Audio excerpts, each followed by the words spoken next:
ಅಧಿವೇಶನ ಖರ್ಚು ವೆಚ್ಚವನ್ನು ಮಾಹಿತಿ ಹಕ್ಕು ಕಾರ್ಯಕರ್ತ ಭೀಮಪ್ಪ ಗಡದ್ ಬಿಡುಗಡೆಗೊಳಿಸಿದರು. ಕಳೆದ ಡಿಸೆಂಬರ್ನಲ್ಲಿ ಬೆಳಗಾವಿಯಲ್ಲಿ ನಡೆದಿದ್ದ ಚಳಿಗಾಲ ಅಧಿವೇಶನ ಒಟ್ಟು ಖರ್ಚು ವೆಚ್ಚವನ್ನು ಮಾಹಿತಿ ಹಕ್ಕು ಕಾರ್ಯಕರ್ತ ಭೀಮಪ್ಪ ಗಡದ್ ಬಿಡುಗಡೆಗೊಳಿಸಿದರು. ನಗರದ ಕನ್ನಡ ಸಾಹಿತ್ಯ ಭವನದಲ್ಲಿ ಸುದ್ದಿಗೋಷ್ಠಿಯಲ್ಲಿ ಮಾತನಾಡಿದ ಅವರು, ಕಳೆದ ಚಳಿಗಾಲ ಅಧಿವೇಶನ ಒಟ್ಟು 10 ದಿನ ನಡೆದಿದ್ದು ದಿನಕ್ಕೊಂದು ಕೋಟಿಯಂತೆ ಒಟ್ಟು 10 ಕೋಟಿ 9 ಲಕ್ಷ ರೂಪಾಯಿ ಖರ್ಚಾಗಿರುವ ಕುರಿತು ಮಾಹಿತಿ ಹಕ್ಕಿನಡಿ ಅಧಿಕಾರಿಗಳು ಮಾಹಿತಿ ನೀಡಿದ್ದಾಗಿ ತಿಳಿಸಿದರು. ಇದರಲ್ಲಿ ಪ್ರಮುಖವಾಗಿ ಶಾಸಕರು ಹಾಗೂ ಅಧಿಕಾರಿಗಳು ಭತ್ಯೆಯೇ ಸುಮಾರು 213 ಲಕ್ಷ ಹಾಗೂ ಅವರ ವಸತಿ ಊಟೋಪಚಾರಕ್ಕೆ 276 ಲಕ್ಷ, ಪೊಲೀಸರ ಊಟಕ್ಕೆ 75 ಲಕ್ಷ, ಪೆಂಡಾಲಿಗೆ 70 ಲಕ್ಷ, ಒಟ್ಟು ಹೀಗೆ 10 ಕೋಟಿ ಖರ್ಚಾಗಿದೆ ಎಂದರು. 2012ರ ಚಳಿಗಾಲದ ಅಧಿವೇಶನಕ್ಕೆ 14 ಕೋಟಿಯನ್ನು ಸರ್ಕಾರ ಖರ್ಚು ಮಾಡಿತ್ತು. ಇದಕ್ಕೆ ಸಾಕಷ್ಟು ಟೀಕೆ ಕೂಡ ವ್ಯಕ್ತವಾಗಿತ್ತು. ಈ ಹಿನ್ನೆಲೆಯಲ್ಲಿ ಎಚ್ಚೆತ್ತ ಸರ್ಕಾರ ಈ ಬಾರಿ 4 ಕೋಟಿ ಖರ್ಚು ಕಡಿಮೆ ಮಾಡಿದ್ದು ಸ್ವಾಗತಾರ್ಹ ಎಂದರು.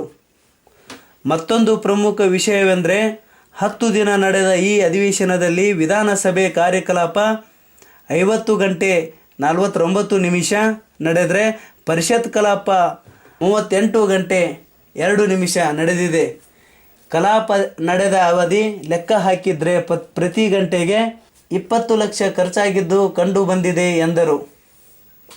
2014ರ ನವೆಂಬರ್ ತಿಂಗಳಲ್ಲಿ ಬೆಳಗಾವಿಯಲ್ಲಿ ನಡೆದಂಥ 10 ದಿವಸಗಳ ಕಾಲ ಚಳಿಗಾಲ ಅಧಿವೇಶನದ ಖರ್ಚು ವೆಚ್ಚಗಳ ಮಾಹಿತಿಯನ್ನು ಎಲ್ಲ ತೆಗೆದುಕೊಂಡಿದ್ದೀವಿ. 10 ದಿವಸಗಳ ಕಾಲ ನಡೆದಂಥ ಒಂದು ಚಳಿಗಾಲದ ಅಧಿವೇಶನಕ್ಕೆ 10 ಕೋಟಿ 9 ಲಕ್ಷ ರೂಪಾಯಿ ಹಣ ಖರ್ಚಾಗಿದೆ ಅಂಥೇಳಿ ಅಧಿಕಾರಿಗಳು ನೀಡಿದ ಮಾಹಿತಿಯಿಂದ ಕಂಡು ಬಂದಿದೆ. ಇಲ್ಲಿ ಒಂದು ಏನು ಹೇಳಿ ಬಯಸ್ತಾ ಇದ್ದೇನೆಂದ್ರೆ, ಈ ಮಾಹಿತಿ ಹಕ್ಕು ಕಾನೂನಿನಿಂದ ಪ್ರತಿ ಸಲದ ಅಧಿವೇಶನದ ಖರ್ಚು ವೆಚ್ಚಗಳನ್ನು ಏನು ಮಾಧ್ಯಮಗಳ ಮುಖಾಂತರ ಪತ್ರಿಕೆಯಲ್ಲಿ ಹಾಕ್ತಾ ಇದ್ದೀವಿ. ಅದರಿಂದ ಅಧಿಕಾರಿಗಳು ಸ್ವಲ್ಪ ಹುಷಾರಾಗಿ ಈ ಸರ್ತಿ ಖರ್ಚು ಕಡಿಮೆ ಮಾಡಿದ್ದಾರೆ. ಒಂದೇನಾಗಿದೆ ಅಂದರೆ, ಇಷ್ಟೇ ದಿವಸಗಳ ಕಾಲ 2013ರಲ್ಲಿ ಅಧಿವೇಶನ ನಡೆದಿತ್ತು. 10 ದಿವಸಗಳ ಕಾಲ ಬೆಳಗಾವಿಯಲ್ಲಿ ನಡೆದಂಥ ಅಧಿವೇಶನಕ್ಕೆ 14 ಕೋಟಿ 40 ಲಕ್ಷ ರೂಪಾಯಿ ಹಣ ಖರ್ಚಾಗಿತ್ತು. ಇವತ್ತು ಅಷ್ಟೇ ದಿವಸ ನಡೆದಂಥ ಅಧಿವೇಶನಕ್ಕೆ 10 ಕೋಟಿ 9 ಲಕ್ಷ ರೂಪಾಯಿ ಖರ್ಚಾಗಿದೆ. ಇಲ್ಲಿ ಮತ್ತೊಂದು ವಿಷಯ ಅಂದರೆ, ಮಧ್ಯಾಹ್ನದ ಊಟಕ್ಕೆ ಅವಾಗ 2 ಕೋಟಿ ರೂಪಾಯಿ ಖರ್ಚಾಗಿತ್ತು. 2013ರಲ್ಲಿ ನಡೆದಂಥ ಅಧಿವೇಶನದಲ್ಲಿ ಮಧ್ಯಾಹ್ನ ಊಟಕ್ಕೆ 2 ಕೋಟಿ ಖರ್ಚಾಗಿತ್ತು. ಈ 14ರಲ್ಲಿ ನಡೆದಂಥ ಅಧಿವೇಶನದ ಮಧ್ಯಾಹ್ನ ಊಟಕ್ಕೆ ಕೇವಲ 40 ಲಕ್ಷ ರೂಪಾಯಿ ಖರ್ಚಾಗಿದೆ. ಅದರಂತೆ ಪೊಲೀಸರ ಊಟಕ್ಕೆ ಅವಾಗ 1 ಕೋಟಿ ರೂಪಾಯಿ ಖರ್ಚಾಗಿತ್ತು. ಈಗ ಕೇವಲ 75 ಲಕ್ಷ ರೂಪಾಯಿ ಆಗಿದೆ. ಇಲ್ಲಿ ಒಂದು ಗಮನಿಸಬೇಕಾದ ಸಂಗತಿಪ್ಪ ಅಂದ್ರೆ, ಈ ಉತ್ತರ ಕರ್ನಾಟಕ ಭಾಗದ ಅಭಿವೃದ್ಧಿ ಸಲುವಾಗಿ 2 ದಿವಸಗಳನ್ನ ಮೀಸಲಿಟ್ಟು ಈ ಬೆಳಗಾವಿಯಲ್ಲಿ ನಡೆಸಿದಂಥ ಅಧಿವೇಶನದ ಅವಧಿ, ಈ ಅಧಿವೇಶನ ಕಲಾಪ ನಡೆದ ಅವಧಿ ಕೇವಲ 10 ದಿವಸ ನಡೆದರೂ ಅಧಿವೇಶನ ಕಲಾಪ ನಡೆದು ಮಾತ್ರ 50 ಗಂಟೆ 49 ನಿಮಿಷ. ಅದರಂತೆ ವಿಧಾನ ಪರಿಷತ್ ಕಲಾಪ ನಡೆದು ಕೇವಲ 38 ಗಂಟೆ 3 ನಿಮಿಷಗಳ ಮಾತ್ರ. ಈ ಅಧಿವೇಶನದ ಒಂದು ನಡೆದಂಥ ಸಮಯವನ್ನು ನಾವು ಲೆಕ್ಕ ಹಾಕಿ ನೋಡಿದಾಗ ಒಂದು ತಾಸಿಗೆ 20 ಲಕ್ಷ ರೂಪಾಯಿ ಹಣ ಖರ್ಚಾಗಿದೆ ಅಧಿವೇಶನಕ್ಕೆ. 10 ದಿವಸ ನಡೆದರೂ ಸಹಿತ 50 ತಾಸು ಮಾತ್ರ ನಡೆದಿದೆ.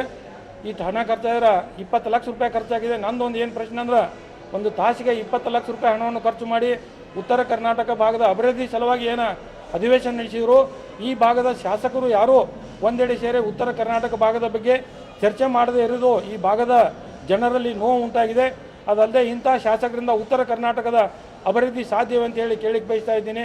ಮತ್ತೊಂದು ಇದರಲ್ಲಿ ಏನಂದ್ರೆ, ಎಲ್ಲ ಶಾಸಕರಿಗೆ, ಹುಬ್ಬಳ್ಳಿಯಲ್ಲಿ ಇರ್ತಕ್ಕಂಥ ಶಾಸಕರಿಗೆ ಇವತ್ತು ವಿಶೇಷ ವಾಹನ ಭತ್ಯೆ ಹುಬ್ಬಳ್ಳಿಯಿಂದ ಬೆಳಗಾವಿಗೆ ಬಂದು ಹೋಗೋ ಸಂಬಂಧ 3,500 ರೂಪಾಯಿ ಹುಬ್ಬಳ್ಳಿಯಲ್ಲಿರ್ತಕ್ಕಂಥ ಶಾಸಕರಿಗೆ, ಅದರಂತೆ ಬೆಳಗಾವಿಯಲ್ಲಿ ವಾಸ್ತವ್ಯವಿರ್ತಕ್ಕಂಥ ಶಾಸಕರಿಗೆ ಪ್ರತಿದಿನಕ್ಕೆ 2,500 ರೂಪಾಯಿ ವಿಶೇಷ ವಾಹನ ಭತ್ಯೆಗಳನ್ನು ಕೊಟ್ಟಿದ್ದಾರೆ.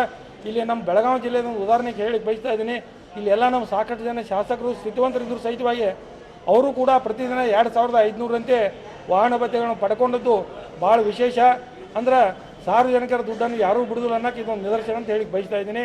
ಆದರೆ ನಾನು ಈ ಇಷ್ಟೊಂದು ಅಧಿವೇಶನದ ವೆಚ್ಚ ಕಡಿಮೆ ಆಗಲಿಕ್ಕೆ ಮಾನ್ಯ ಜಿಲ್ಲಾಡಳಿತ ಒಂದು ಬಿಗಿ ಹಣಕಾಸಿನ ಒಂದು ಭಾಳ ರಿಕ್ ಹಿಡಿದಿತ್ತು. ಆದ್ದರಿಂದ ಈ 4 ಕೋಟಿ ರೂಪಾಯಿ ಉಳಿಸಿದ್ದಕ್ಕೆ ಜಿಲ್ಲಾಡಳಿತಕ್ಕೆ ನಾನು ವಿಶೇಷವಾಗಿ ಅಭಿನಂದಿಸ್ತಾ ಇದ್ದೀನಿ.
ಏನು ನಮ್ಮ ರಾಜ್ಯ ಸರ್ಕಾರ ರಾಜಧಾನಿಯಿಂದ ಹೊರಗಡೆ ಅಂದರೆ ನಮ್ಮ ಬೆಳಗಾವಿಯಲ್ಲಿ ಏನು ವಿಶೇಷ ಅಧಿವೇಶನವನ್ನು ಪ್ರತಿ ವರ್ಷ ಕರೆದು ಅಧಿವೇಶನ ನಡೆಸ್ತಾರೋ, ಆದರೆ ನನಗನ್ನಿಸ್ತೈತಿ ಇವರ 10 ಕೋಟಿ 13 ಕೋಟಿ ಗಂಟಲೆ ಖರ್ಚು ಮಾಡಿ ರಾಜಧಾನಿಯಿಂದ ಹೊರಗಡೆ ಅಭಿವೃದ್ಧಿ ಆಗಲಿ, ಅವರ ಉತ್ತರ ಕರ್ನಾಟಕದ ಅಭಿವೃದ್ಧಿ ಆಗಲಿ, ಹೊರಗಡೆ ಯಾವ್ದು ಹಿಂದುಳಿದ ಪ್ರದೇಶ ಅಭಿವೃದ್ಧಿ ಆಗಲಿ ಅನ್ನೋ ಒಂದು ದೃಷ್ಟಿ ಇಟ್ಕೊಂಡು ಇವರು ಅಧಿವೇಶನ ನಡೆಸ್ತಾರೋ. ಆದ್ರೆ ಈ ಕೋಟಿ ಗಂಟಲೆ ಖರ್ಚು ಮಾಡಿ ಅಧಿವೇಶನ ನಡೆಸೋದ್ರಿಂದನೂ ಯಾವುದೋ ಒಂದು ಅಭಿವೃದ್ಧಿ ಆಗಿಲ್ಲ ಅಂತೇಳಿ ನನಗನ್ನಿಸ್ತೈತಿ.